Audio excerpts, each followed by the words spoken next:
Hi guys, sa video po na ito, mag-share po tayo ng inspirational message and story and also ng lessons learned kung ikaw po ay nadadown, nababash, or nakikriticize, ginagawa ng issues, so many things, whatever, no? Especially kahit nga sa normal na tao, normal na mamamayan, nagkakaroon po ng issue, ng hate, no? Criticism. E paano pa kaya, no? Sa aming mga influencer, or hindi naman big time, no? Pero hindi pa nga big time, nagagawa na ng mga ganyan, no? Especially paano mo ito i-handle.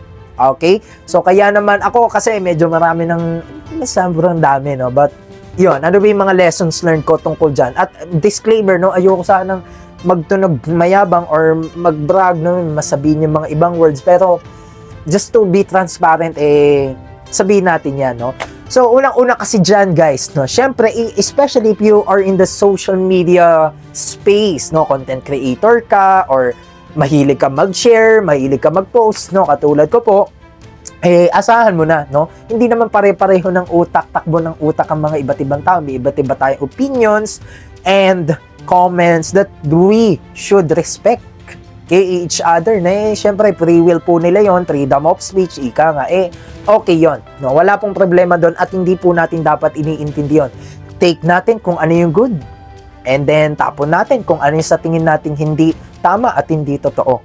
Okay? So but above all, no, syempre ayan, if you get bashed, if you get criticized, or if you get, no, a lot of rumors, no, criticisms, or issues, okay, which is, ako nga po personally, hindi ko alam na may ganito pa sa social media, no, na mapoposer ka,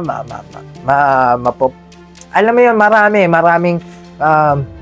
maraming ganon, accusations, allegations, no. So, ang talagang naano ko lang dyan, no, is, huwag mo silang pansinin, tuloy-tuloy ka lang.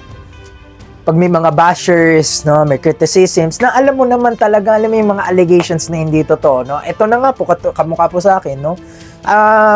Well, professionally, professionally here in the social media, no, doing contents, mentorships, no? Professionally, scammer ka, whatsoever, okay? Sa school, meron din.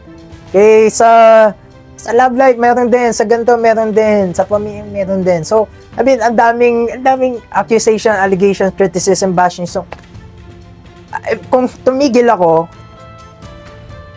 wala na, no? Hindi na ako nagsasalita dito, hindi na ako mag-grow, hindi na ako mag-learn. Kasi tumigil na ako kasi pinakinggan ko So, hindi ko pinakinggan, no? And, I think yun yung lesson dito na kung talagang, alam mo, minsan sinusubo ka lang din yung mga let's say bashers mo or haters mo na talagang hate ka lang nila pag nakita nila tong vlog na to, nag-hate na sila. So, alam mo yun, mas lalo pa silang galitin. Kaya mas lalo ka pang mag-post, mas lalo ka pang mag-vlog, mas lalo ka pang mag-inspire, no, na maraming tao through your posting contents. So, kaya yun, wag mo silang pansinin. Okay? Kaya, eto na lang, no, tuloy-tuloy ka lang. Yun lang yung ibig kong sabihin, tuloy-tuloy ka lang. Kaya ako, pasalamat talaga ako malaki kay Lord, no, sa family ko, pati syempre, sa sarili natin, who's doing the work for me, na kung saan, buti na lang, hindi ako tumigil. Buti na lang tinuloy ko. Kahit maraming allegations, accusations, mapasa trabaho, sa eskwelahan, alam mo yun, ang dami. Pero ito, nandito pa rin tayo. At ito gusto ko lang sabihin, guys, no. Pero disclaimer, ayoko magtunog mayabang, but 'di ba? Yung mga nambabash, yung mga naga-accuse, yung mga nagke-criticize sa akin, okay, sa inyo. Asan na sila ngayon? 'Di ba? Asan na sila ngayon? So, ako ay hindi tumigil. Ito, no, continuously achieving, nagtutulong tayo sa mga tao, sa mga estudyante. Kung tumigil ako, pinakinggan ko yun, napanghinaan na ako ng loob, wala na ako dito. Okay? Baka tumigil na lang ako sa ginagawa ko. Pero sinasabi ko nga, tuloy-tuloy ka lang kasi tinataas ka ni Lord habang nagpapakumbaba ka. No? And syempre, stay humble. But yung sinasabi ko lang, syempre, yung mga naninira sa'yo dati, yung mga nambabash sa'yo, yung mga nakikriticize sa'yo, puro negative lahat ng sinasabi, asan sila ngayon? Okay? So, kaya yun lang, guys, no? Maraming salamat sa inyong panonood, pag-suporta. Marami pa tayong gagawin, marami pa tayong tutulungan. God bless you all and sana marami po kayo natutunan.